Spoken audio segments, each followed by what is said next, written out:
Welcome to the second part of Bookmark Painting Series. আসসালামু আলাইকুম, আশা করি আপনারা সকলেই ভালো আছেন।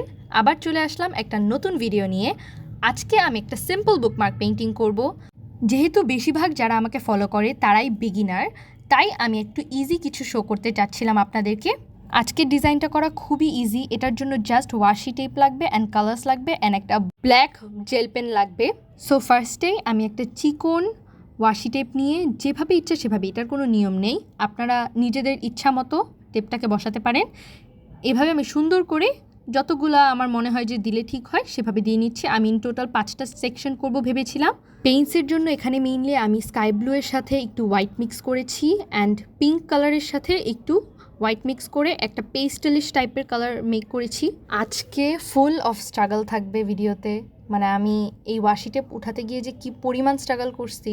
প্রত্যেকবার ভিডিওতে ওয়াশি টেপ উঠানোর পার্টটা সরায় দিই, কারণ যদি পেজটা ছিঁড়ে যায় তাহলে একটু বোরিং হয়ে যাবে ভিডিওটা।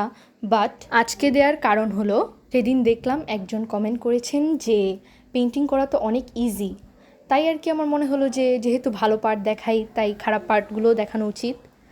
যেহেতু ওয়াশি টেপটা এক্সেসিভ লেভেলের চিকন, তাই খুবই কেয়ারফুলি পেইন্টগুলো অ্যাপ্লাই করতে হবে অ্যান্ড মেক শিওর করতে হবে যেন প্রত্যেকটা জায়গায় সুন্দর করে কালার ব্যবহার করা হয়।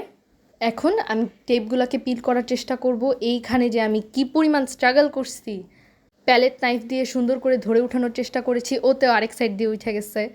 তারপর আমার মনে হয়েছে এই সাইডটা হয়তো আমি আবার ঠিক করে ফেলবো, সমস্যা নাই। তাই আমি আরেকবার টেপটা বসিয়ে চেষ্টা করলাম, কিন্তু আবার ছিঁড়ে গিয়েছিল। তাই আমি আরেকবার একটা বুকমার্ক কেটে দেন আবার পেইন্টিং করেছি। এবার মোটামুটি ঠিকভাবেই উঠেছিল।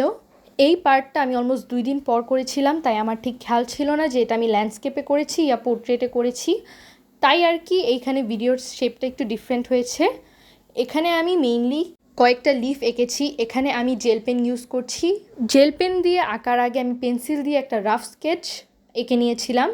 এই লিফগুলো আঁকা খুবই easy, anyone can do this. এটা আঁকা এত ইজি হওয়া সত্ত্বেও এটা করার পর অনেক সুন্দর লাগে দেখতে।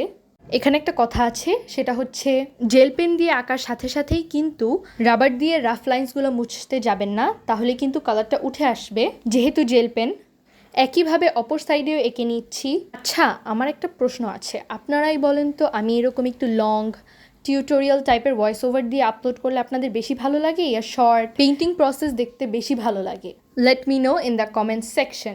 আজকের জন্য এইটুকুই। এই ভিডিওটা যদি ভালো লাগে তাহলে আমাকে ফলো করতে এবং এই ভিডিওটাতে লাইক অ্যান্ড শেয়ার করতে কিন্তু ভুলবেন না। And this is the final outcome.